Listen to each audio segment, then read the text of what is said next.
Kind and brave, that's our way. Nice to see you here today. Hello everybody, I hope you had a lovely day today in the sun.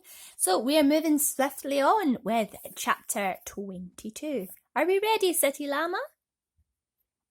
Okay, right, off we go. In a few minutes, everything was ready. It was very quiet now on the top of the peach. There was nobody in sight. Nobody, except the earthworm. One half of the earthworm looked like a great, thick, juicy pink sausage, lay innocently in the sun for all the seagulls to see. The other half of him was dangling down the tunnel. James was crouching close beside the earthworm in the tunnel entrance, just below the surface, waiting for the first seagull. He had a loop of silk string round his wrists.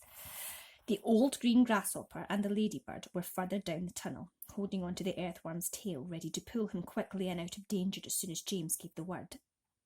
And far below, in the great stone of the peach, the glowworm was lighting up the room so that the two spinners, the silkworm and Miss Spider, could see what they were doing. The centipede was down there too, exhorting them both frantically to greater efforts, and every now and again James could hear his voice coming up faintly from the depths, shouting, "Spin, silkworm! Spin, you great fat lazy brute! Faster, faster, or we'll throw you to the sharks!" "Here comes the first seagull," whispered James. "Keep still now, earthworm, keep still. The rest of you, get ready to pull." "Oh, please don't let it spike me," begged the earthworm. I won't. Shh." Out of the corner of one eye, James watched the seagull as it came swooping down towards the earthworm, and then suddenly it was so close that he could see its small black eyes and its curved beak, and the beak was open, ready to grab a nice piece of flesh out of the earthworm's back. "Pull!" shouted James. The old green grasshopper and the ladybird gave the earthworm's tail an enormous tug, and like magic, the earthworm disappeared into the tunnel. At the same time, up went James's hand, and the seagull flew right into the loop of silk that he was holding out. The loop, which he had made cleverly, tightened just the right amount, but not too much, around its neck, and the seagull was captured. "Hooray!" shouted the old green grasshopper, peering out of the tunnel. "Well done, James!" Up flew the seagull, with James peeing out of... Up flew the seagull, with James peeing out of the silk string as it went. He gave it about 50 yards, and then tied the string to the stem of the peach. "Next one," he shouted, jumping back into the tunnel. "Up you get again, earthworm. Bring up some more silk, centipede." "Oh, I don't like this at all," wailed the earthworm. "It only just missed me. I even felt the wind on my back as it went swishing past." "Shh," whispered James. "Keep still. Here comes another one." So they did it again, and again, and again, and again, and the seagulls kept coming, and James caught them one after the other and tethered them to the peach stem. 100 seagulls, he shouted, wiping the sweat from his face. "Keep going," they cried. "Keep going, James." 200 seagulls, 300 seagulls, 400 seagulls. The sharks, as though sensing that they were in danger of losing their prey, were hurling themselves at the peach more furiously than ever, and the peach was sinking lower and lower still into the water. 500 seagulls, James shouted. "Silkworm says he's running out of silk," yelled the centipede from below. "She says she can't keep it up much longer, nor can Miss Spider." "Tell them that they've got to," James answered. "They can't stop now." "We're lifting," somebody shouted. "No, we're not." "I felt it." "Put on another seagull, quick." "Quiet, everybody, quiet. Here's one coming now." This one was 500 and the first seagull, and the moment that James caught it and tethered it to the stem with all the others, the whole enormous peach suddenly started rising up slowly out of the water. "Look out! Here we go! Hold on, boys!" But then it stopped, and there it hung. It hovered and swayed, but it went no higher. The bottom of it was just touching the water. It was like a delicately balanced scale that needed only the tiniest push to tip one way or the other. "One more will do it," shouted the gold green grasshopper, looking from the tunnel. "We're almost there." And now came the big moment. Quickly the 502nd seagull was caught and harnessed to the peach stem, and then, suddenly, but slowly, majestically, like some fabulous golden balloon, with all the seagulls straining at the strings above, the giant peach rose up, dripping out of the water, and began climbing towards the heavens. Chapter 23. In a flash, everybody was up on top. "Oh, isn't it beautiful?" they cried. "What a marvellous feeling!" "Goodbye, sharks!" "Oh boy, this is a way to travel!" Miss Spider, who was literally squealing with excitement, grabbed the centipede by the waist, and the two of them started dancing round and round the peach stem together. The earthworm stood up on his tail and did a sort of wriggle of joy all by himself.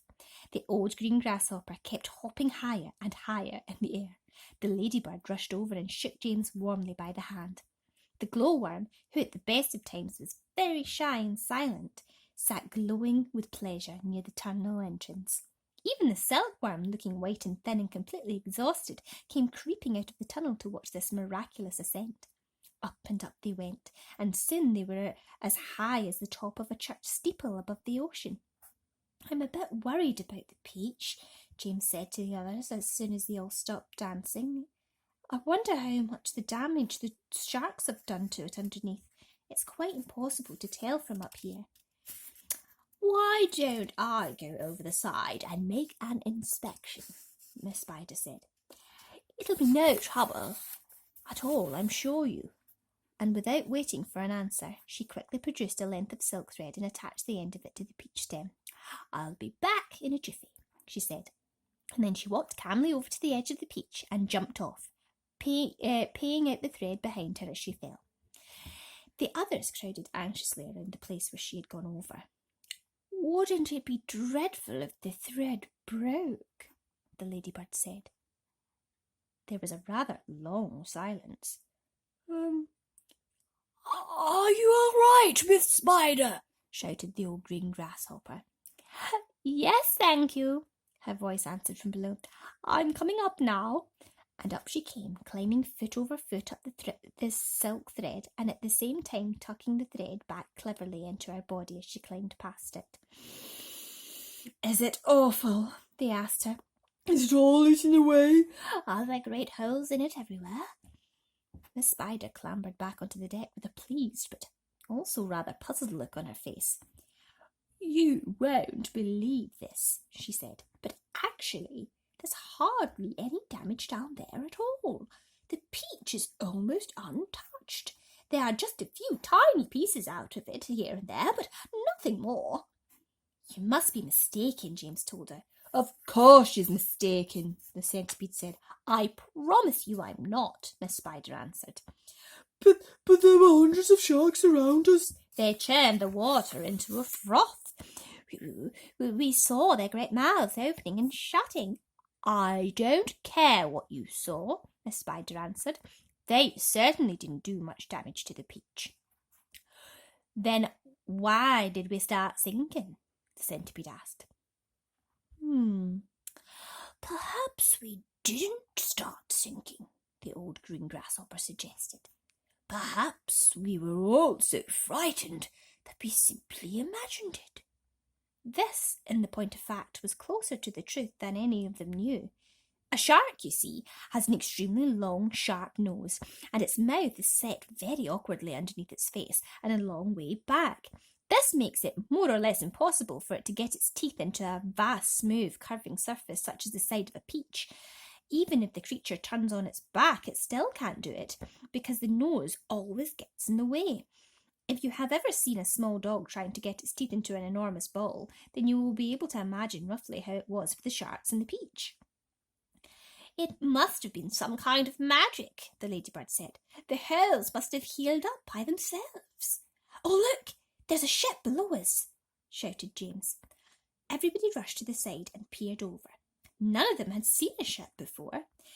"It looks like a big one." "It's got 3 funnels. You can even see the people on the decks."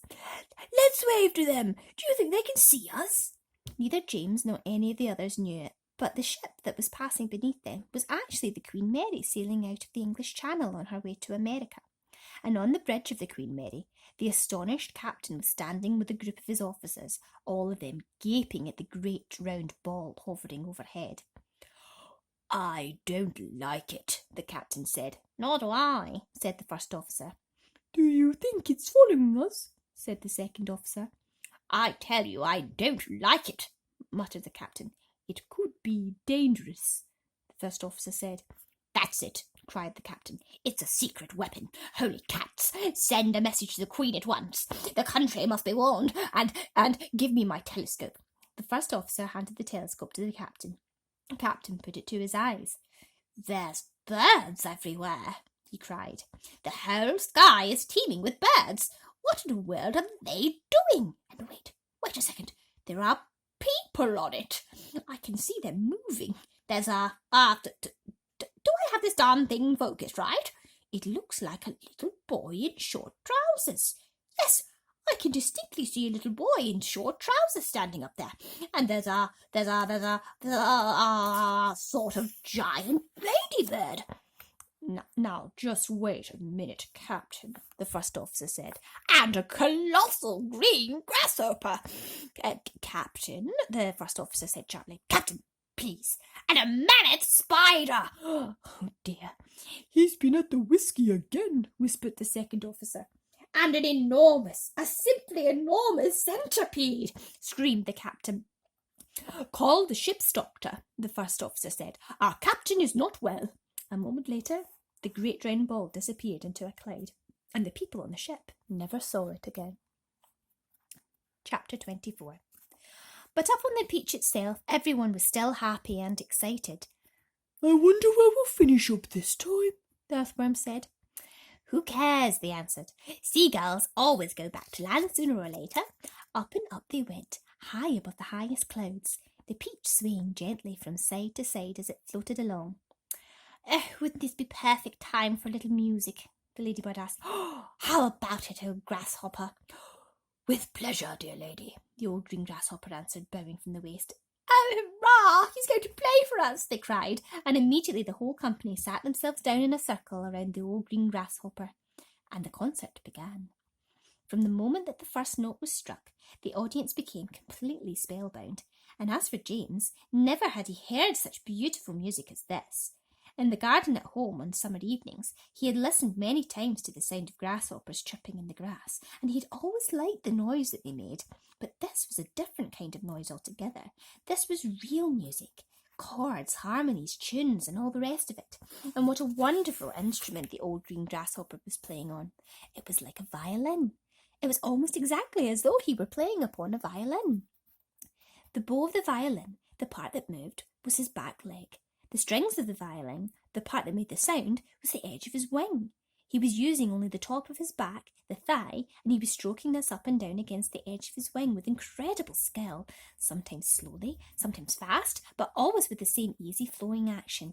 It was precisely the way a clever violinist would have used his bow, and the music came pouring out and filled the whole blue sky around them with magic melodies. When the first part was finished, everyone clapped madly, and Miss Spider stood up and shouted, "Bravo! Encore! Give us some more!" "Did you like that, James?" the old green grasshopper said, smiling at the small boy. "Oh, I loved it," James answered. "It was beautiful. It was as though you had a real violin in your hands." "A real violin?" the old green grasshopper cried. "Good heavens, I like that. My dear boy, I am a real violin. It is a part of my own body." "But do all grasshoppers play their music on violins the same way as you do?" James asked. "No," he answered, "not at all. If you want to know, I happen to be a short-horned grasshopper. I have 2 short feelers coming out of my head. Can you see them? There they are. They are quite short, aren't they? Now that's why they call me a shorthorn, and we shorthorns are the only ones who play our music in the violin style using a bow. My long-horned relatives, the ones who have long, curvy feelers coming out of their heads, make their music simply by rubbing the edges of their top 2 wings together. They are not violinists. They are wing rubbers, and a rather inferior noise with these wing rubbers produce too, if I may say so. It sounds more like a banjo than a fiddle." How fascinating this all is, cried James. And to think that up until now I had never even wondered how a grasshopper made his sound. My dear young fellow, the old green grasshopper said gently, there are a whole lot of things in this world of ours that you haven't started wondering about yet. Where, for example, do you think that I keep my ears? Your ears? Why, in your head, of course. Everyone burst out laughing. You mean you don't even know that? Cried the centipede. Try again, said the old green grasshopper, smiling at James. You can't possibly keep them anywhere else. Oh, can't I? Well, I give up. Where do you keep them? Right here, the old green grasshopper said. One on each side of my tummy. It's not true. Of course it's true. What's so peculiar about that? You ought to see where my cousins, the crickets and the katydids, keep theirs. Where do they keep them? In their legs. One in each front leg, just below the knee. You mean you didn't know that either? The centipede said scornfully. You're joking, James said. Nobody could possibly have ears in his legs. Why not? Because it's ridiculous, that's why. You know what I think is ridiculous, the centipede said, grinning away as usual. I don't mean to be rude, but I think it's ridiculous to have ears on the side of one's head.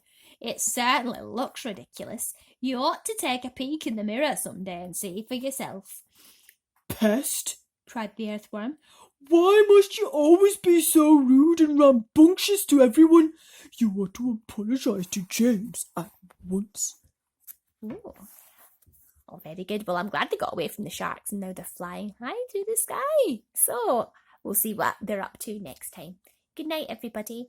Kind and brave, that's our way. See you all another day. Sweet dreams, everyone.